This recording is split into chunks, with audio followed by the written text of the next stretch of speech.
Okay, here we go again. Here's another caricature from 1991 entitled Super Hush, also known as Mr. Fun. And if you remember from the previous video where I was on steroids, you can see they haven't worn off. I'm still very muscular. Now, my daughter, who was less than 2 years old at the time, her name is Emily, she actually signed the title page at the bottom, as you can see, E-M-I-L-Y. Isn't that cute? Okay, just a quick comment about the last video. We came up with 87 over 84 as one of our answers. That's known as an improper fraction because the numerator, the top number, is bigger than the bottom number, the denominator.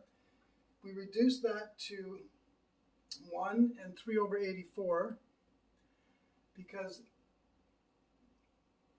84 goes into 87 once with 3 left over. That's called a compound fraction in the US, for example, probably around the world as well. But in Canada, we call it a mixed number, just for your information. So now let's do some calculations with fractions involving variables. Now you'll notice here that I've always used the letter x as my variable. If you look at these 3 examples, it's better to write your x's cursively as opposed to like that, because that looks like multiplication. So how can we simplify this rational expression? Rational just means fractional, or this fraction. Well, can we first of all reduce the 6 over 10? No, don't make that mistake. You can only reduce quantities on the top and the bottom that are multiplied. And the 6 and the 10 are not multiplied, they're added. So if you can't reduce the 6 over 10 and the 3 over 5 doesn't reduce, can you cross out the x's? No, because they're also added to something else. So is there anything we can do here at all? No? So what should we do? Quit and go home? No, there's actually something we can do here. If we factor the numerator and the denominator, there's a good chance that something will reduce. Let's see what we can factor. On the top, we can factor out a 3. On the bottom, we can factor out a 5 because 3 goes into 3 and 6, 5 goes into 5 and 10. So if I divide out or factor out, because factoring is pretty much the same as division, I get x plus 2. You can check by multiplying. 3 times x is 3x, check. 3 times 2 is 6, check. And on the bottom, if I factor out 5, I also get x plus 2. So now, because the x plus 2 is multiplied by the 3, and here's multiplied by the 5, we can cancel those. If you want to put 1s there, you put 1s there.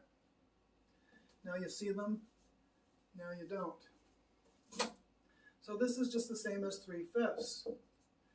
There's only one exception, or one restriction, as we say. You can't divide by 0. Dividing by 0 is how I proved 1 equals 2 in one of my most famous videos. So we need to specify that x cannot equal -2. Because if x is -2, that's 0. In other words, you can think of it this way. X plus 2 cannot equal 0. When you bring the 2 to the other side, you do so by subtracting. You do the opposite operation, so you get x cannot equal -2. Okay, how about this one? Again, you can't cancel the 4 and the 2 or the 6 and the 2, but you can cancel the 4, the 6, and the 2 if you wish, because you can divide everything by 2. That's allowed. But before we do it that way, let's just factor. The top can be factored by 2x. The bottom is 2x. And if I divide both of these by 2x, I'm left with 2x, because 2x times 2x is 4x squared, and plus 3, because 2x times 3 is 6x. So now the 2x's cancel, and we just get 2x plus 3. As long as 2x is not 0, so x can't be 0. And I guess that's the only restriction. It's okay for the numerator to be 0. It's only the denominator because you can't divide by 0. You can multiply by 0. So this could be 0. In fact, that could even be 0, except for the fact that we're dividing by the same thing. Okay, but let's do it in a more, well, I'm not sure this is more simple, but let's divide everything by 2. If I divide that by 2, I get 2. Divide that by 2, I get 3. Divide that by 2, I get 1. Again, you don't need to put the 1 there. But we can also divide everything by x. So if I divide x squared by x, that just leaves me with an x. That x disappears, that x disappears. So although it's pretty messy, what am I left with? 2x plus 3 over 1. So 2x plus 3. I think most people would probably do it this way. I would prefer to do that. But you got to be careful. It's kind of messy. And finally, let's look at this one.